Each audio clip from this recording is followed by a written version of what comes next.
Evolución histórica, derecho tradicional. Los tiempos históricos inician en Rusia a fines del siglo IX, cuando una tribu llegada aparentemente de Escandinavia, los varegos, dirigida por su jefe Rurik, estableció en el año 862 su dominación sobre la Rusia de Kiev, que duró hasta 1236, año en el cual el imperio mongol lo arrasó. El acontecimiento más importante de su historia fue en el año 989, su conversión al cristianismo, bajo el reinado de San Vladimiro. Al igual que en el occidente, surge en aquel momento la necesidad de redactar las costumbres con el propósito principal de que la Iglesia pudiera penetrar en ellas a través del poder mágico de la escritura. Las costumbres rusas de la región de Kiev se redactaron en la primera mitad del siglo XI.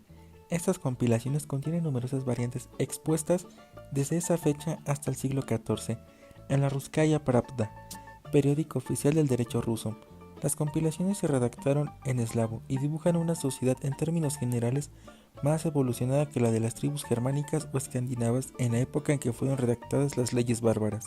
En este periodo, el derecho que es escrito tiene un carácter territorial y no tribal, y las disposiciones que comprende anuncian en muchos aspectos el régimen feudal.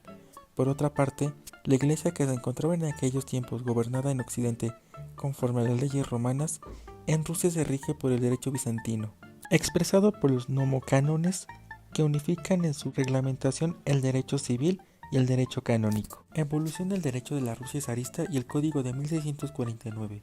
Un gran paso hacia la evolución y consolidación del derecho ruso fue el Código del año 1649. Con la expulsión de los mongoles de Rusia, llegaron al poder los llamados zares. Por voluntad propia, Rusia se sometió al régimen despótico de los zares para refugiarse de la anarquía y preservar su independencia frente a las agresiones que provenían del oeste. El vasallaje se introdujo formalmente en 1591. La Iglesia ortodoxa se tuvo que subordinar a los caprichos del zar.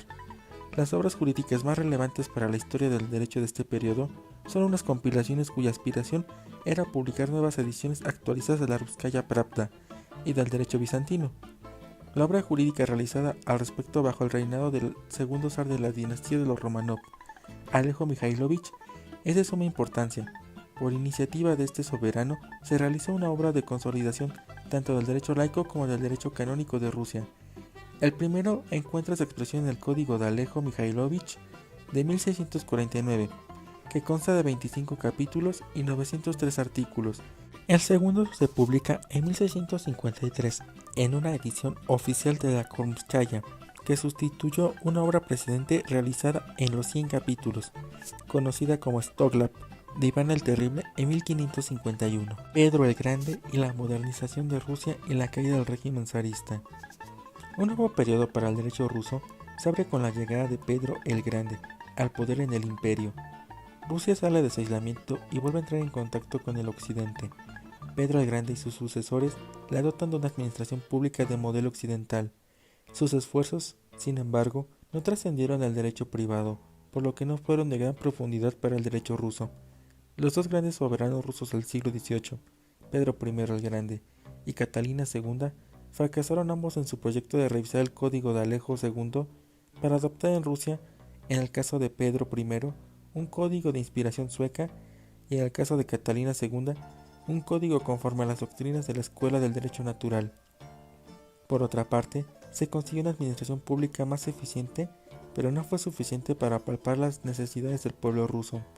Con la llegada de Alejandro I en el siglo XIX, el zar Alejandro, instrumentado por su ministro Speransky, emprendió un gran movimiento de modernización del derecho ruso inspirado en el modelo francés, pero se vio truncada debido a la ruptura con Napoleón I y la reacción negativa que esa desencadenó en Rusia. Provocaron que bajo el reinado del zar Nicolás I se llegara a una nueva consolidación más que a la codificación y modernización del derecho ruso. El cuerpo de las leyes rusas formulada en 1832 se conoció bajo el nombre de Skop-Zakonov. Estaba compuesto de 42.000 artículos que llegaron a totalizar cerca de 100.000 en las ediciones sucesivas, distribuidos en 8 secciones que constituyen 15 volúmenes. Las dos primeras partes de esos artículos estuvieron dedicadas al derecho público. El zar Nicolás I prescribió que se ordenaran y presentaran las leyes rusas en forma sistemática, pero sin modificación alguna de su contenido. El conde Speransky, a quien correspondió el mérito de esta compilación, no acató las instrucciones recibidas literalmente. La constante de las leyes y proyectos de códigos en Rusia fue siempre una obra de consolidación, pero nunca una obra global de reforma y de modernización de los ordenamientos. Ningún movimiento liberal y de reforma puede ser identificado en la evolución del derecho ruso, sino hasta la segunda mitad del siglo XIX, bajo el reinado del zar Alejandro II.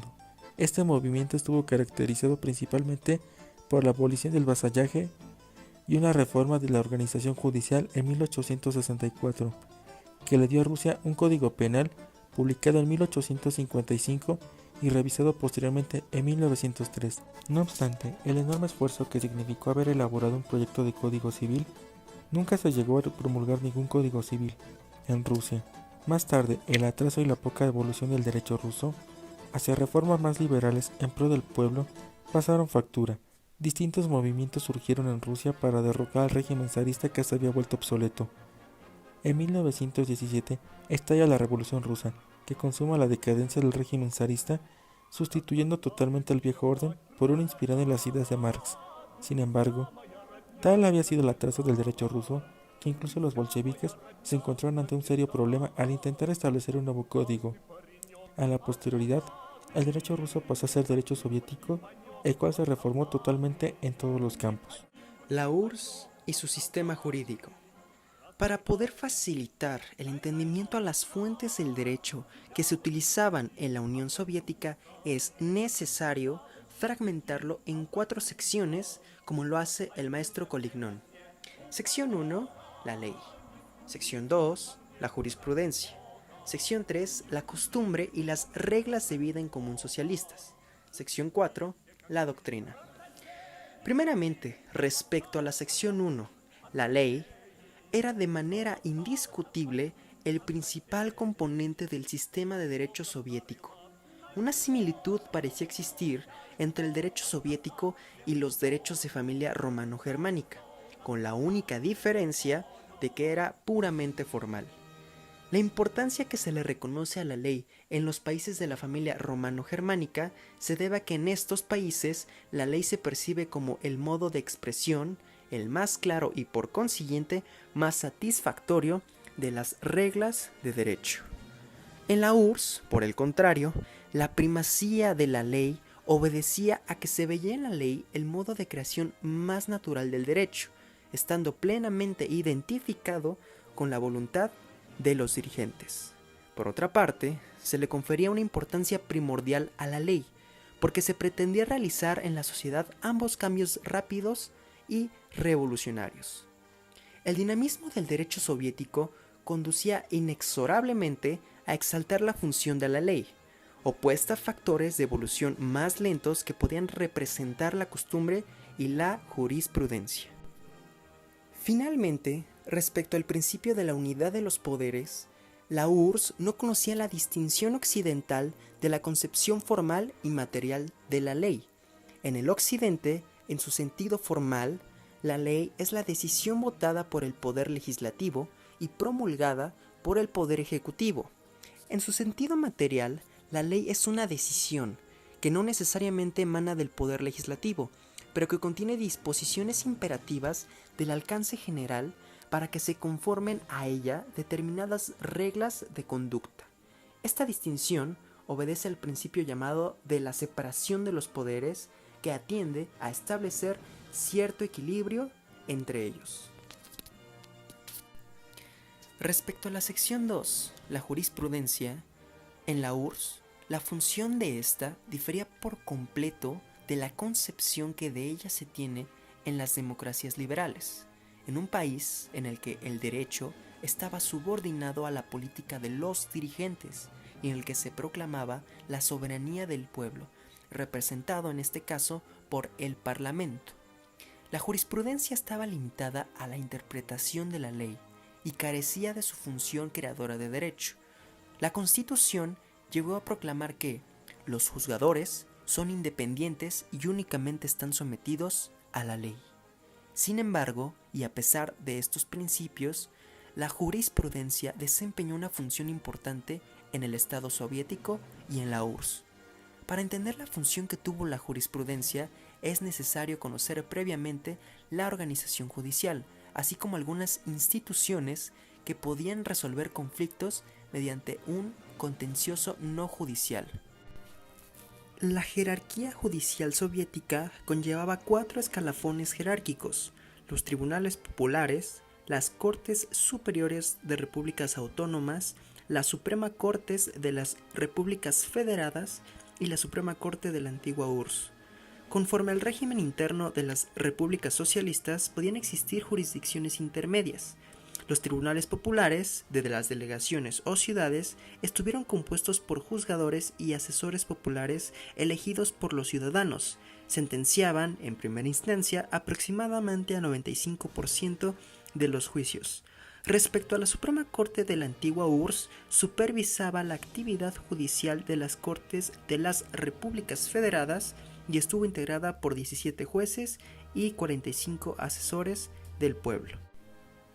Por otra parte, la sección 3, la costumbre y las normas socialistas de vida en común, nos habla de cómo la fuente de derecho y la función que se desempeñó en el derecho fue muy limitada. La transformación total de la sociedad soviética con el propósito de instaurar el comunismo conlleva un cambio que solo la ley podía realizar. La costumbre, entonces, conservó alguna importancia en la Unión Soviética en la medida en que fue útil o necesaria para la interpretación o la aplicación de la ley en los casos pocos numerosos en que la misma ley se refería a los usos o a las costumbres. La función marginal que se le había asignado a la costumbre, pero resultaba ser totalmente contraria a la tradición rusa.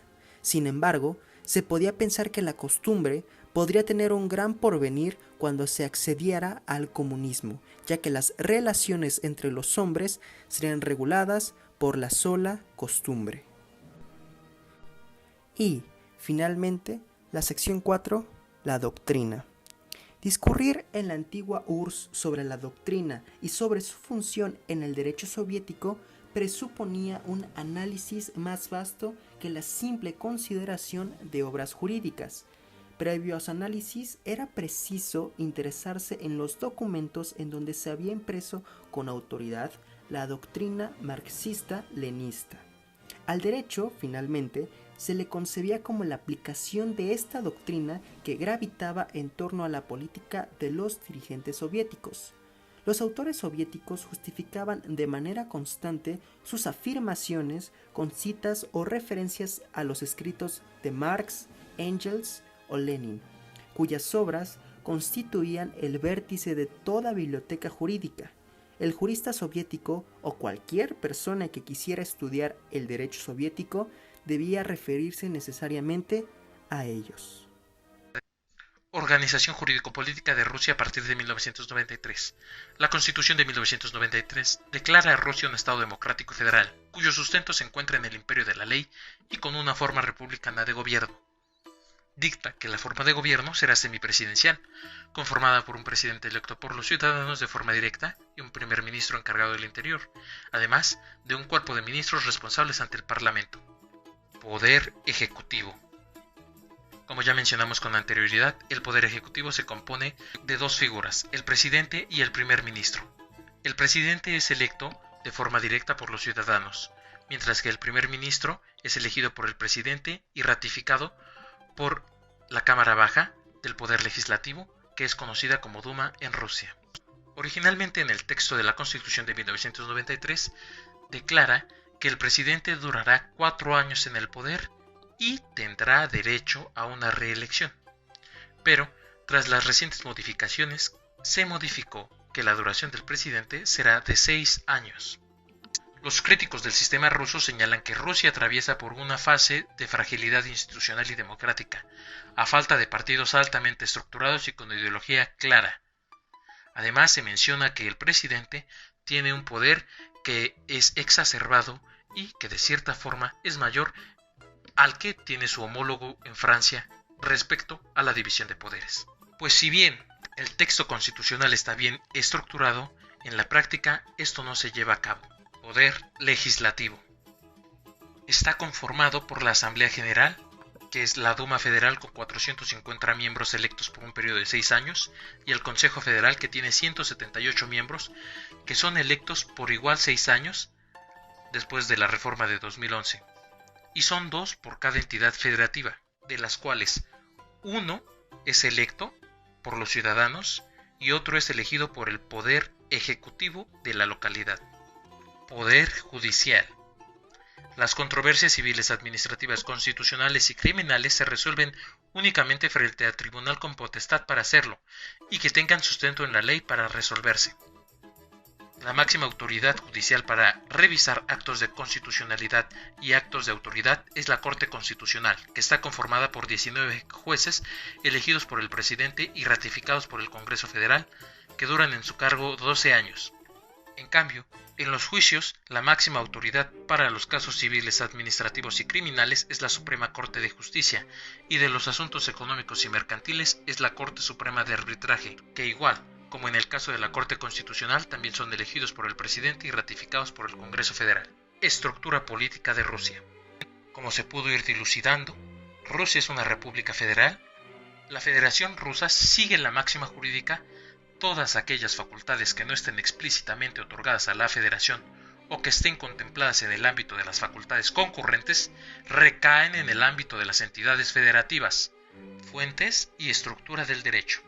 Durante la existencia de la URSS, las fuentes del derecho era la ley, que se entiende como el modo de creación del derecho y medio para las transformaciones rápidas y revolucionarias, la jurisprudencia, que pasó a tener un gran papel tras darse cuenta que lo que dijese la Corte Suprema debería seguirse en todas las demás jurisdicciones, la costumbre, pues se pretende llegar al idealismo marxista en el que todas las relaciones entre los hombres serían reguladas por la costumbre, y la doctrina, basada principalmente en las obras de Marx, Engels y Lenin. Se puede concluir que el sistema jurídico ruso es de transición, debido a la alta influencia de la era soviética y la falta de cultura por el Estado de Derecho, lo que deriva en las grandes transformaciones de las que hemos hablado y falta de la estructura jurídico-política. Evolución histórica, derecho tradicional. Los tiempos históricos inician en Rusia a fines del siglo IX, cuando una tribu llegada aparentemente